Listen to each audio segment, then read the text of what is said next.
Hello everyone, स्वागत है आप सभी का एक बार फिर से फिक्स टारगेट 2.0 परिवार के एक और नई क्लास में।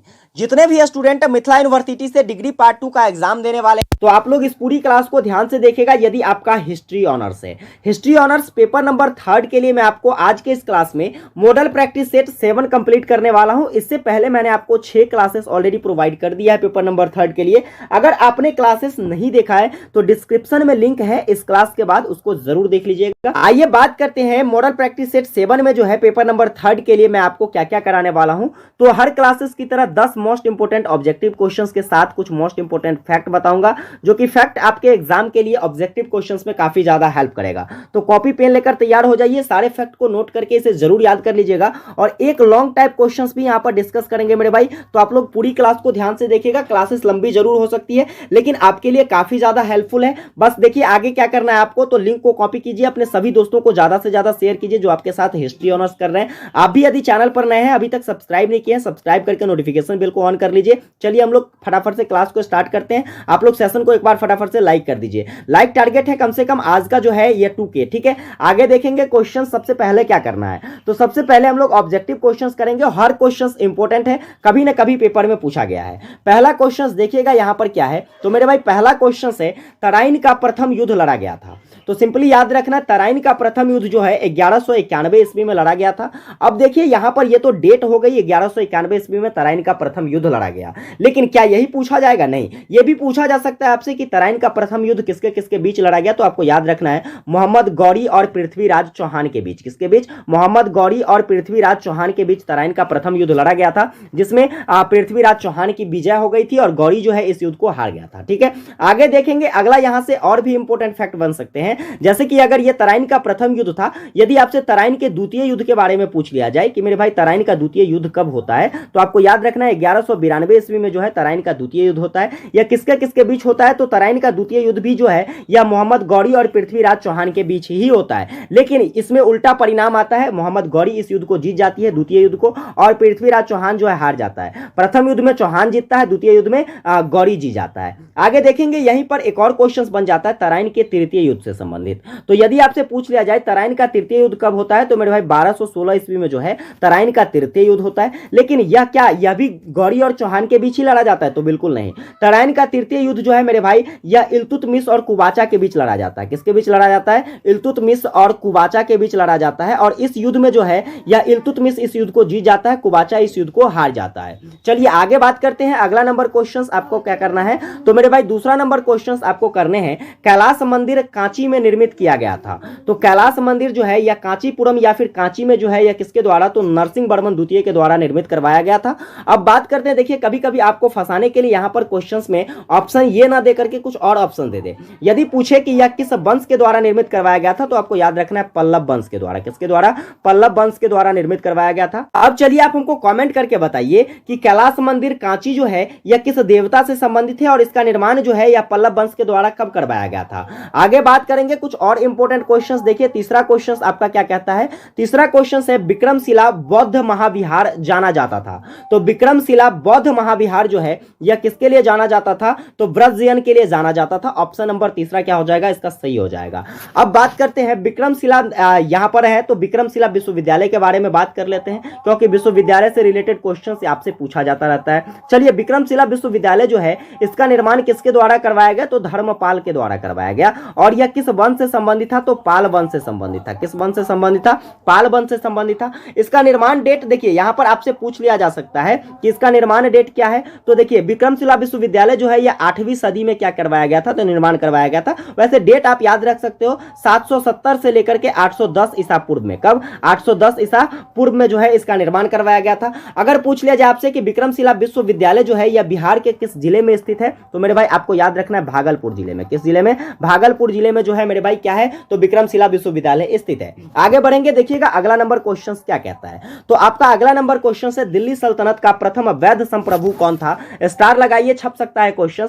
और दिल्ली सल्तनत का प्रथम वैध संप्रभु जो था वह कौन था, तो इल्तुतमिश था। ठीक है, कौन था? इल्तुतमिश को माना जाता है प्रथम वैध संप्रभु। आगे देखेंगे यहां से कुछ क्वेश्चंस बन जाते हैं कि यदि आपसे पूछ लिया जाए कि इल्तुतमिश का दिल्ली सल्तनत में शासनकाल कब से कब तक था, तो आपको याद रखना है 1211 से लेकर 1236 तक जो है यह इल्तुतमिश का शासनकाल था। चलिए आगे बात करते हैं। यदि आपसे पूछ लिया जाए, चलिए आप कमेंट करके हमको बता दीजिए गुलाम वंश का वास्तविक संस्थापक जो है ये किसे कहा जाता है। चलिए आपको कमेंट करके बताना है ये क्वेश्चन का आंसर। मैंने आपको पिछली क्लासेस में बताया है कि गुलाम वंश का वास्तविक संस्थापक किसको माना जाता है। नेक्स्ट क्वेश्चन देखेंगे। अगला क्वेश्चन है आपका चालीसा का गठन किसने किया था। तो चालीसा का गठन जो है यावी इल्तुतमिश के द्वारा ही किया गया। और ये जो चालीसा है मेरे भाई, ठीक है, ये जो चालीसा है यह 40 वफादार गुलामों का टुकड़ी था। क्या था? 40 वफादार गुलामों का टुकड़ी था, इसलिए इसको क्या कहा जाता था? तो चालीसा कहा जाता था। आगे बात करेंगे, अगले क्वेश्चंस की तरफ बढ़ेंगे। देखिएगा अगला क्वेश्चंस बेहद इंपॉर्टेंट क्वेश्चंस ये भी है। क्वेश्चंस कहता है चित्तौड़ का नाम खिज्रबाद किसने दिया था। तो देखिए चित्तौड़ जो है इसका नाम खिज्रबाद किसके द्वारा? तो अलाउद्दीन खिलजी। देखिए खिज्रबाद से याद रखोगे खिलजी, क्या याद रखोगे? खिज्रबाद जैसे ही आए तो खिलजी, ठीक है, अलाउद्दीन खिलजी के द्वारा यह नाम बदल दिया गया। अब देखिए इसका कहानी क्या है, थोड़ा सा इसको समझ लीजिए। तो देखिए अलाउद्दीन खिलजी के द्वारा क्या किया गया? चित्तौड़ पर 1303 ईस्वी में, कितने ईस्वी में? 1303 ईस्वी में विजय प्राप्त किया गया। विजय प्राप्त करने के पश्चात जो है चित्तौड़ का नाम बदल के क्या कर दिया गया? खिज्रबाद। अगर आपसे पूछ लिया जाए कि 1303 ईस्वी में जब अलाउद्दीन खिलजी ने चित्तौड़ पर विजय प्राप्त किया उस समय चित्तौड़ का शासक कौन था? तो आपको याद रखना है राजा रतन सिंह। कौन था? राजा रतन सिंह जो है इस समय यहाँ के क्या थे? तो शासक थे। आगे बात करते हैं। देखिएगा अगला क्वेश्चन क्या कहता है। तो आपका अगला क्वेश्चन है कि दासों के लिए एक स्वतंत्र विभाग गठित किया गया था। यह किसके द्वारा गठित किया गया? तो आपको याद रखना है फिरोज शाह तुगलक के द्वारा दासों के लिए एक स्वतंत्र विभाग गठित किया गया। अब बात करते हैं यहां पर कि दासों के लिए जो यह स्वतंत्र विभाग बनाया गया था इसका नाम क्या था? तो आपको याद रखना है दीवान ए बुंदगान। क्या याद रखना है? दीवान ए बुंदगान नाम था इसका, ठीक है। अब देखिए यहां से क्वेश्चंस बन जाते हैं कि दीवान ए बुंदगान जो है यह किससे संबंधित है? तो आप कहोगे दासों के विभाग से संबंधित है। किससे? दासों के स्वतंत्र विभाग से संबंधित है।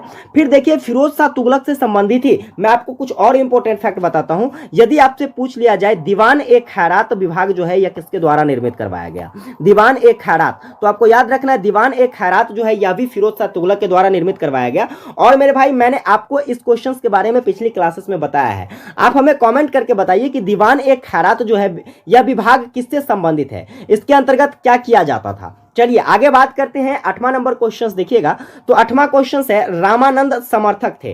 तो रामानंद जो समर्थक थे यह अद्वैतवाद के समर्थक थे। किसके समर्थक थे? अद्वैतवाद के। ऑप्शन नंबर चौथा यहां पर सही हो जाएगा। नेक्स्ट बढ़ेंगे। 9वां क्वेश्चन देखिएगा, स्टार लगाइए, क्वेश्चन छप सकता है कि बीबी का मकबरा किससे संबंधित था। तो मेरे भाई यहां जो ऑप्शन दिए गए शाहजहां, औरंगजेब, बहादुर शाह और इनमें से कोई नहीं, तो सही आंसर हो जाएगा इनमें से कोई नहीं। अब कहोगे सर आखिर बीबी का मकबरा किससे संबंधित है? तो आपको याद रखना है बीबी का मकबरा जो है यह आजम शाह के द्वारा बनवाया गया था। किसके द्वारा? आजम शाह के द्वारा बीबी का मकबरा बनवाया गया था। और देखिए यह क्या था? तो बीबी का मकबरा एक कब्र है। और किसकी कब्र है? तो आजम शाह के मां की कब्र है। और मां के याद में इन्होंने क्या किया था? तो बीबी का मकबरा बनवाया था। इसको मोटिवेशन कहां से मिला था? प्रेरणा कहां से मिली थी? तो शाहजहां से मिला था। किससे मिला था?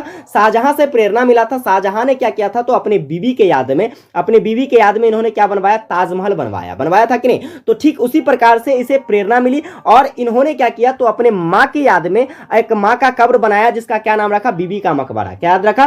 बीबी का मकबरा। अब यदि आपसे पूछ लिया जाए कि यह बीबी का मकबरा जो है यह स्थित कहां है, तो आपको याद रखना औरंगाबाद में। कहां पर स्थित है? औरंगाबाद में बीबी का मकबरा स्थित है। औरंगाबाद महाराष्ट्र में। चलिए आगे बात करते हैं। 10वां नंबर क्वेश्चन आपको क्या कर लेने हैं। तो 10वां क्वेश्चन है किस शासक का अंतिम अभियान ग्वालियर के विरुद्ध था। तो सिंपली आपको याद रखना है ग्वालियर के विरुद्ध जो है अंतिम अभियान किसका था? तो बहलोल लोदी का था, जो कि लोदी वंश का प्रथम शासक था। किसका शासक था? लोदी वंश का प्रथम शासक कौन? तो बहलोल लोदी। ये चीजें याद रखोगे। अब देखिए यदि मैं आपसे बात कर लूं कि जिस समय ग्वालियर पर क्या कहते हैं अभियान किया ग्वालियर के विरुद्ध बहलोल लोदी, उस समय ग्वालियर का जो शासक था वह कौन था? तो आपको याद रखना है कीर्ति सिंह। क्या याद रखना है? कीर्ति सिंह जो है इस समय यहाँ के शासक थे, जिसको पराजित किया। ठीक है, इस युद्ध में उन्होंने क्या किया? तो पराजित कर दिया बहलोल लोदी ने। आगे बात करेंगे अगला क्वेश्चन जो कि आपका लॉन्ग टाइप क्वेश्चन है और ये 20 मार्क के क्वेश्चन आपसे आपके पेपर में पूछा जाता है और बेहद ही इंपॉर्टेंट क्वेश्चन है आपके 2023 एग्जामिनेशन के लिए। देखिए मेरे भाई क्वेश्चन कहता है, और देखो यहां पर क्वेश्चन के पूछने के सेंस को भी समझना,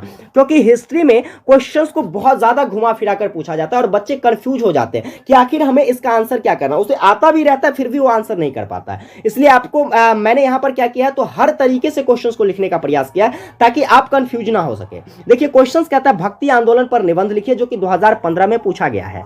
आगे देखो इसी को पूछा जा सकता है भक्ति आंदोलन क्या है, इसके परिणामों का वर्णन करें।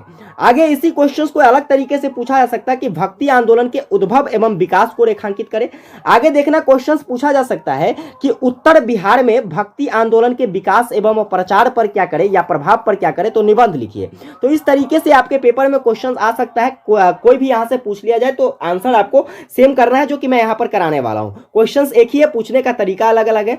सबसे पहले जो है आपको नोट्स पॉइंट्स बनाना है उत्तर भारत में भक्ति आंदोलन। तो आखिर उत्तर भारत में भक्ति आंदोलन है क्या, तो देखिए कुछ परिभाषाओं के माध्यम से इसे हम सिद्ध करना चाहेंगे, बताना चाहेंगे। देखिए भक्ति आंदोलन के संबंध में यहां पर कुछ परिभाषाओं के द्वारा बताया गया, जो कि किसके द्वारा, तो डॉक्टर यूसुफ हुसैन जो कि एक इतिहासकार और एक विद्वान थे, इनके द्वारा बताया गया कि भक्ति आंदोलन जो है यह रूढ़िवादी सामाजिक तथा धार्मिक विचारों के विरुद्ध हृदय की प्रतिक्रिया तथा भावों को उद्गार करती है। क्या करती है, हृदय की प्रतिक्रिया तथा भावों को उद्गार करती है।